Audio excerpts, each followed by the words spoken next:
Assalamualaikum warahmatullahi wabarakatuh.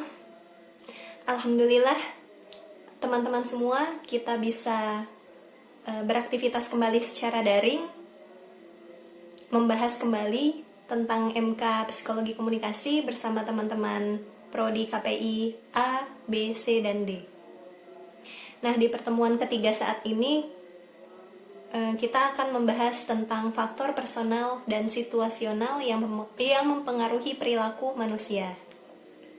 Nah, teman-teman semua, seperti apa yang sudah kemarin kita bahas bersama, bahwa faktor personal itu ditimbulkan dari dalam diri kita sendiri atau dari jiwa kita sendiri. Sebenarnya kita secara kasat mata tidak bisa terlihat, tapi bisa kita rasakan atau bisa orang lain lihat dari mimik wajah, gestur tubuh, dan lain sebagainya, atau perilaku yang kita sampaikan atau pesan atau cara kita menerima pesan dari seseorang. Dari penyikapan kita, orang lain bisa tahu faktor-faktor personal dari dalam diri kita, meskipun pada intinya itu semuanya berasal dari dalam diri kita, tapi bisa digambarkan atau ekspresikan dari gejala yang kita timbulkan kepada seseorang atau di lingkungan sosial. Nah, itu faktor personal. Kemudian situasional. Faktor situasional ialah faktor yang berasal dari lingkungan sekitar kita, baik itu dari lingkungan rumah kita,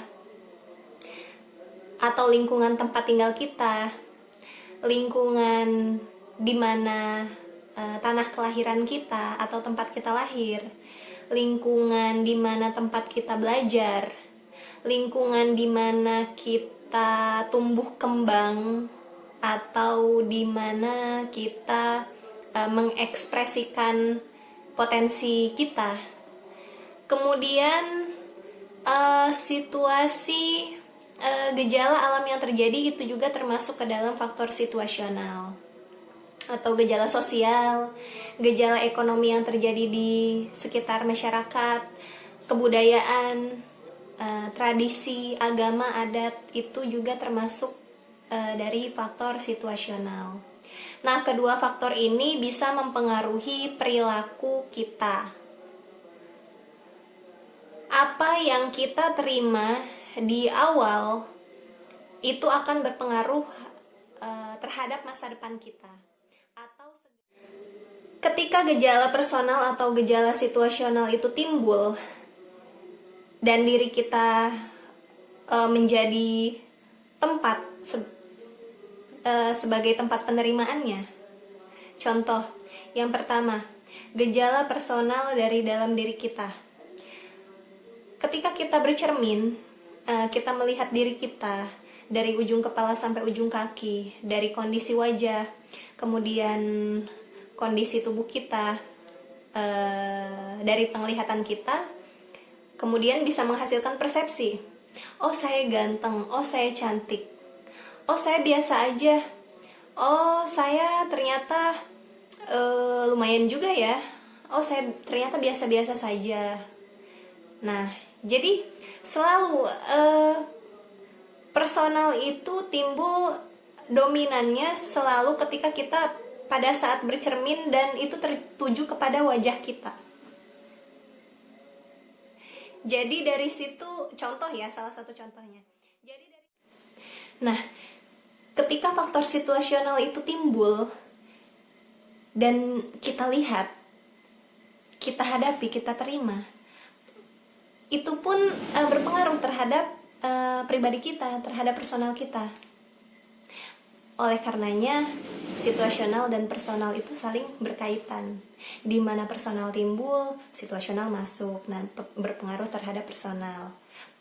Personal menanggapi, personal masuk, situasional juga masuk. Jadi bagaimana kedua ini saling seperti bola pingpong gitu ya, memberikan, menerima, memberikan, menerima. Nah, dari situ timbul bentuk pembentukan perilaku manusia atau perilaku personal. Nah, faktor situasional berasal dari interaksi komunikasi itu sendiri. Menurut para ahli yaitu Westlake, Bevin, and Jackson, komunikasi ialah salah satu proses membangun hubungan atau proses untuk mengutarakan atau menjelaskan sesuatu hal yang dirasakan oleh personal atau kejadian yang dialami oleh personal atau oleh manusia.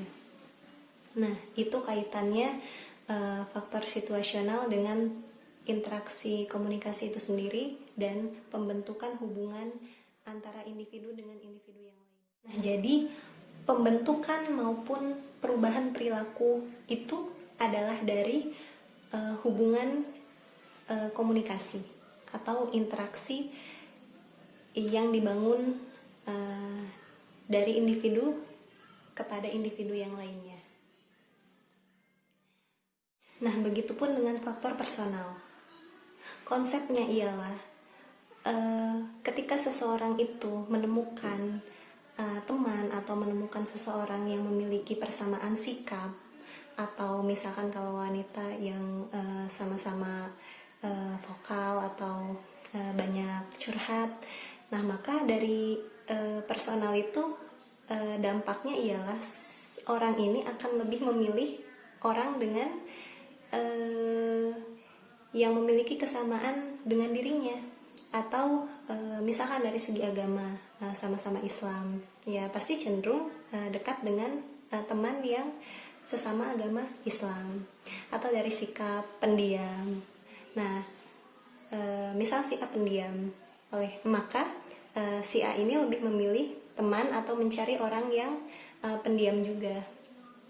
Nah, dari situ personal dan situasional saling berpengaruh dalam pembentukan atau perubahan perilaku manusia. Kemudian masih banyak lain lagi, misal dari ras, suku yang ketika sama-sama di rantauan bertemu dengan suku yang sama atau daerah yang sama, maka orang itu akan cenderung berteman atau berkumpul dengan teman-teman dari suku yang sama atau daerah yang sama. Maka timbullah paguyuban atau organisasi, misal yang paham atau pemikirannya lebih cenderung ke organisasi A misalkan.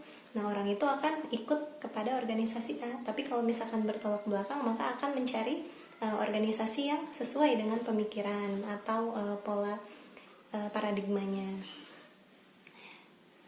Itu teman-teman, dan masih banyak yang lainnya. Oleh karena itu sebenarnya kita punya kecenderungan, keinginan dari personal kita tersendiri, tetapi ketika kita sudah masuk ke lingkungan sosial, maka dari konsep diri positif kita lah yang menolong agar kita bisa menyesuaikan atau menyeimbangkan.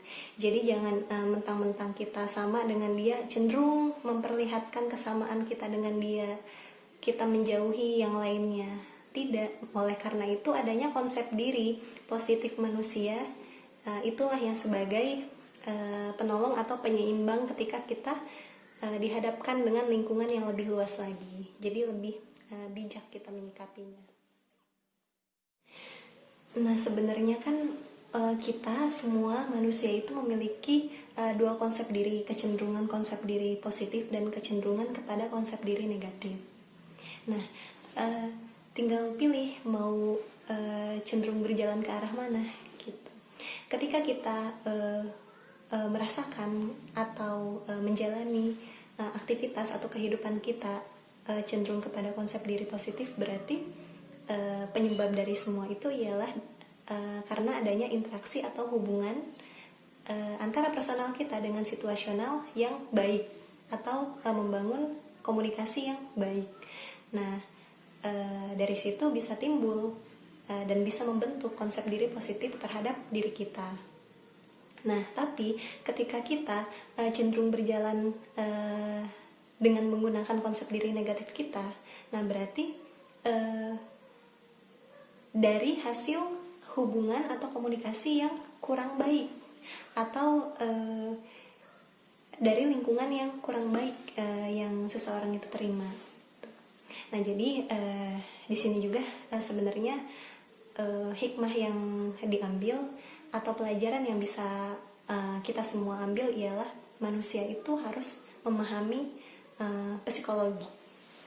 Kalau manusia tidak bisa memahami psikologi, maka tidak tahu asal muasal atau dampak penyebab dari perubahan emosi kita atau perubahan perilaku kita. Nah, seorang itu tidak akan bisa tahu atau tidak bisa menganalisis ini kenapa ya saya bisa kayak gini, kok kayak gini ya. Nah, hanya sebatas bertanya-tanya saja ketika seseorang tidak menggunakan dari sudut pandang psikologi.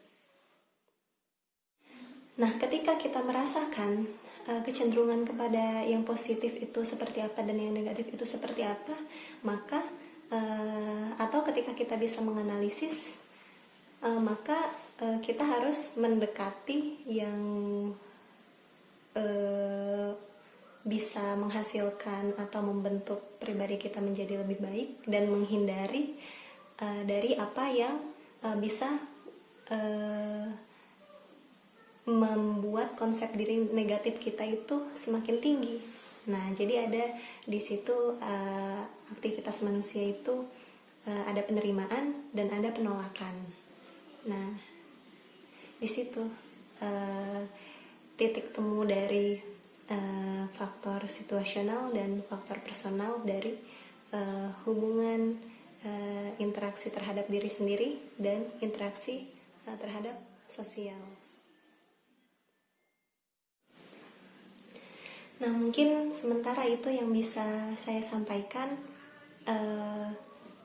Selebihnya kita bisa berdiskusi mau melalui WhatsApp group atau Google Classroom, silahkan. Terima kasih atas segala perhatiannya. Mohon maaf apabila dari saya ada kesalahan. Wassalamualaikum warahmatullahi wabarakatuh.